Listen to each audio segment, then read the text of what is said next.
నమస్తే మిత్రులారా, నేను మీ శ్రీనివాస్ చౌహాన్ అడ్వకేట్. సో మిత్రులారా, అపార్ట్మెంట్ లో అద్దెకుండే వ్యక్తి అపార్ట్మెంట్ అసోసియేషన్ వారు చేసే తీర్మానాలకు కట్టుబడి ఉండాలా?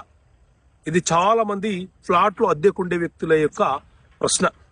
సో మిత్రులారా, మన రెండు రాష్ట్రాలలో అపార్ట్మెంట్ యాక్ట్ 1987 అనే చట్టం అమల్లో ఉన్నది.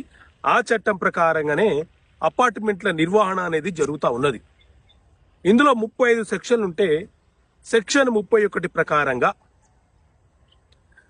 ప్రతి అపార్ట్మెంట్ కి ఒక అసోసియేషన్ అనేది ఏర్పాటు చేసుకోవాలి.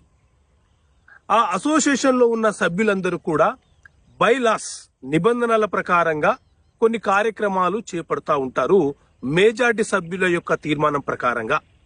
సో మెజారిటీ సభ్యులు